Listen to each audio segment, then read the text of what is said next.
और मैं इस तरह से आपको बताना चाहता हूँ कि मैं आपको आने वाले समय में बहुत सी ऐसी इन्फॉर्मेशन दूंगा। कैसे आप टीचर बन सकते हैं, कैसे अपनी एजुकेशन को एवेल्युएट करा सकते हैं, कैसे आप कनाडा में जाते हैं तो आप उसको किस तरह से आपको क्या क्या प्रॉब्लम्स होती हैं, क्या क्या आपको फैसिलिटीज़ मिलती हैं, बच्चों के लिए क्या होता है, स्कूलिंग कैसी होती है, वहाँ की मार्केट कैसी होती है, मॉल कैसे होते हैं।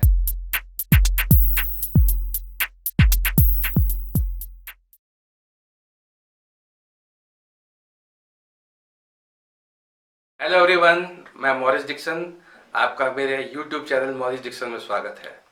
मेरा पर्पस इस चैनल को चलाने का इसलिए है कि बहुत सी इन्फॉर्मेशन जो कि हम लोग पास ऑन नहीं कर पाते हैं, और बहुत से ऐसे लोग होते हैं जो कि इन्फॉर्मेशन जानना चाहते हैं लेकिन उनको कोई सोर्स नहीं मिलता। हाँ, लेकिन मेरा जो भी आपको इन्फॉर्मेशन मिलेगी वो ऑथेंटिक होगी और वो ऐसी चीज़ होगी जो मैंने पूरी ज़िंदगी में या अपनी जो भी मेरी लाइफ रही है उसमें उसको फेस किया हो। और मेरी कोशिश ये रहती है कि आपको अच्छी कंप्लीट इन्फॉर्मेशन दी जाए और जिससे कि आप लोगों को फ़ायदा हो। तो आज मैं आपके सामने एक ऐसा प्रोफेशन लेके आया हूँ जो बहुत ही डिमांडिंग है, नर्सिंग। बहुत से लोग जो नर्सिस होती हैं वो अपना कैरियर बनाना चाहती हैं फ़ॉरेन में, स्पेशली यूएस कनाडा के लिए। तो मैं आज आपके सामने कनाडा की बात करूँगा। आप जानते हैं कि नर्सिंग जो कि कनाडा के अंदर या यूएस के अंदर एक रेगुलेटेड प्रोफेशन है, जिसके लिए आपको प्रैक्टिस करने के लिए लाइसेंस लेना पड़ता है। और लाइसेंस लेने के लिए कुछ आपको फॉर्मेलिटीज़ करनी पड़ती हैं जो कि बहुत ही सिंपल और साधारण है, जो मैं आपको बहुत अच्छे से एक्सप्लेन करने जा रहा हूँ। अगर कोई नर्स इंडिया में है या और भी किसी कंट्री में काम कर रही है और उसको कनाडा में जाके अपना कैरियर बनाना है तो उसको वहाँ की लाइसेंसिंग के लिए अप्लाई करना पड़ता है। लाइसेंसिंग जो नर्सिंग कैटेगरीज होती हैं, आरपीएन, आरएन और इस तरह की कुछ और कैटेगरीज होती हैं, तो उसके लिए आप अप्लाई कर सकते हैं। और मैं आपको सिंपली बता दूं कि आरपीएन मीन्स, अगर आप इंडिया से कंपेयर करते हैं तो आपका जो जनरल नर्सिंग डिप्लोमा होता है वो आरपीएन कहलाता है। मतलब इक्वलेंसी की बात कर रहा हूँ मैं आपसे, इज नॉट एग्जैक्टली मतलब। और जो बीएससी नर्सिंग होती है या पीसी पोस्ट सर्टिफिकेट नर्सिंग होती है वो वहाँ के आरएन के लिए एलिजिबल हो सकता है। हाँ, इसके लिए आपके पास ये ऑप्शंस होते हैं कि ब्रिजिंग, जैसे आप इंडिया में आपने डिप्लोमा किया है और आपको बीएससी करनी है तो आप 2 साल का पोस्ट सेकेंडरी जो पोस्ट सर्टिफिकेट होता है उसको कर सकते हैं और आपको बीएससी या उसके इक्विवेलेंसी आपको एलिजिबिलिटी मिल जाती है। इसी तरह अगर आप फॉरेन में हैं और आप आरपीएन हैं तो आप उसमें उसको अपने आप को अपग्रेड कर सकते हैं। वहाँ पे बहुत सारे ब्रिजिंग प्रोग्राम्स अवेलेबल होते हैं। अब मैं आपको बताऊंगा कि आप किस तरह से लाइसेंसिंग ले सकते हैं, उसके स्टेप्स क्या हैं।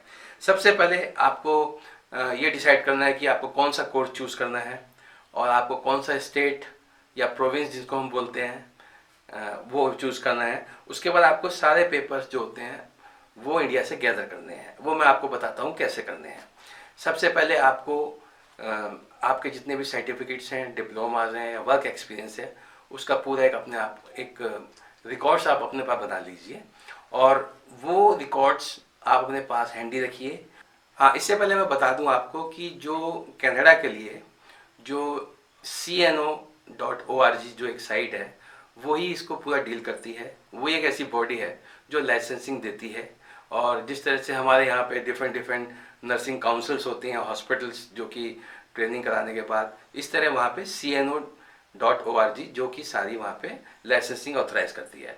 उस ऑथराइजेशन आने से पहले आपको सारी इन्फॉर्मेशन, एक वेबसाइट है जो कि सारा इन्फॉर्मेशन गैदर करती है आपका, जिसका नाम है NNAS.ca में जाकर आपको अपनी सारी एजुकेशनल और अपना एक प्रकार से पूरा आपको अपना बायोडाटा इन्फॉर्मेशन सारी आपको डालनी पड़ती है।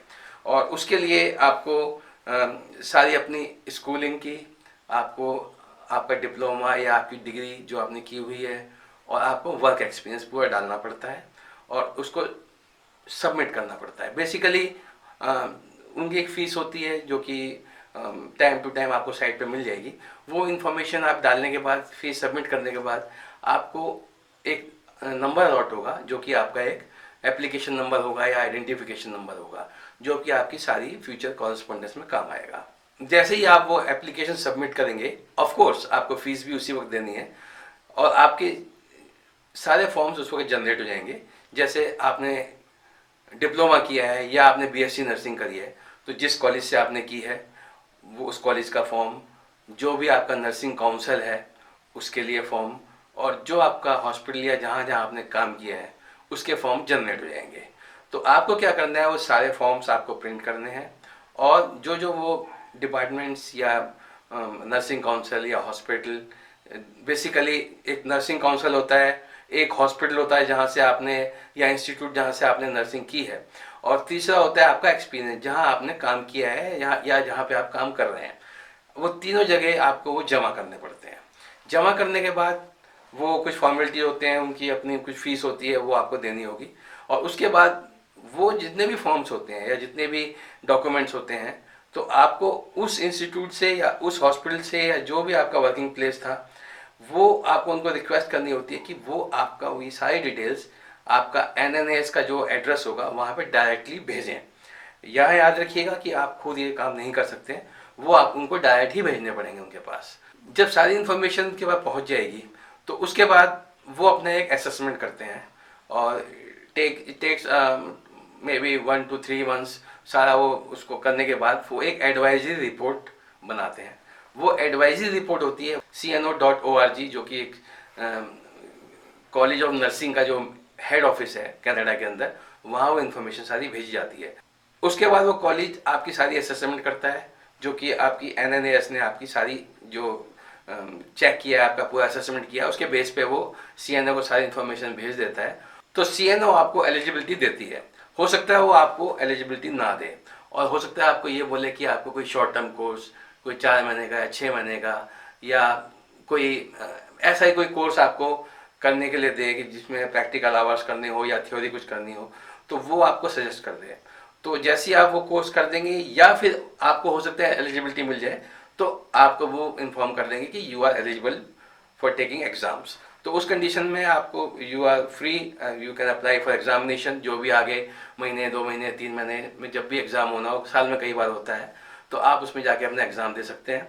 और जो भी अटैम्प्ट करते हैं, पहला, दूसरा या तीसरा, जब भी आप एज़ पर योर नॉलेज, आप उसको जैसे आप एग्ज़ाम को पास कर लेते हैं, और आपको वो सर्टिफिकेट या आपको लाइसेंसिंग ग्रांट हो जाती है, and then you can go for your job. मतलब आप नर्स बन गए हैं और आप उसमें काम कर सकते हैं, और you can enjoy that. Basically मैंने कोशिश की है कि आपको इस छोटे से समय में आपको ज़्यादा से ज़्यादा इन्फॉर्मेशन दे दूँ, लेकिन हो सकता है बहुत सी इन्फॉर्मेशन मैं स्किप कर सकता हूँ या मुझे बाद में ध्यान आए, लेकिन मैंने आपको बेसिकली मोटा मोटा सब बता दिया है। तो ये इन्फॉर्मेशन या नर्सिंग से रिलेटेड कोई भी इन्फॉर्मेशन जो कि कनाडा के लिए आपको चाहिए, तो मैं आपको बोल सकता हूँ कि आप उसको नीचे कमेंट सेक्शन में डाल सकते हैं, और मैं आपको उसका रिप्लाई दूंगा, जवाब दूंगा। और ये मैं आपको बता रहा हूँ कि ये सारी इन्फॉर्मेशन जस्टिफाइड करके मैं आपको बता रहा हूँ। इसमें कोई ऐसा नहीं है कि आपको मैं कोई फेक न्यूज़ या आपको सिर्फ अपने यूट्यूब के लिए कुछ बता रहा हूँ, और आप इस पर रिलाई कर सकते हैं और आप आगे जा सकते हैं। और मैं इस तरह से आपको बताना चाहता हूँ कि मैं आपको आने वाले समय में बहुत सी ऐसी इन्फॉर्मेशन दूंगा, कैसे आप टीचर बन सकते हैं, कैसे अपनी एजुकेशन को एवेल्युएट करा सकते हैं, कैसे आप कनाडा में जाते हैं तो आप उसको किस तरह से आपको क्या क्या प्रॉब्लम्स होती हैं, क्या क्या आपको फैसिलिटीज़ मिलती हैं, बच्चों के लिए क्या होता है, स्कूलिंग कैसी होती है, वहाँ की मार्केट कैसी होती है, मॉल कैसे होते हैं, और ना जाने क्या क्या चीज़ें मैं आपको दूंगा, वहाँ का ट्रांसपोर्टेशन, वहाँ की स्कूलिंग। बेसिकली तो मेरी कोशिश ये है कि आपको मैक्सिमम से मैक्सिमम इन्फॉर्मेशन दूँ। अभी इस वीडियो में आपको एक्सप्लेन नहीं कर सकता मैं, लेकिन आने वाले समय में मैं आपको मैक्सिमम से मैक्सिमम इन्फॉर्मेशन दूंगा, और जो भी मेरे से होगा मैं आपके लिए करूँगा। मेरा पर्पस सिर्फ यही है कि आपको इन्फॉर्मेशन दी जाए। तो मेरी आपसे रिक्वेस्ट है कि इस मेरे चैनल को आप सब्सक्राइब करिए, और बेल आइकॉन जरूर प्रेस करिए नोटिफिकेशन के लिए, जिससे कि मेरी आने वाली जितनी भी वीडियोज़ हैं आपको मिलती रहें और आपको इन्फॉर्मेशन मिलती रहे। और मैं एक और रिक्वेस्ट है कि इस वीडियो को आप ज़्यादा से ज़्यादा शेयर करिए, अपने जितने भी आपके कोलीग्स हैं, आपके फ्रेंड्स हैं, और आपका जो सर्कल है। So thank you very much. I am Morris Dixon, and I hope कि आपको ये सब वीडियो पसंद आई होगी, and see you later. Thanks, bye.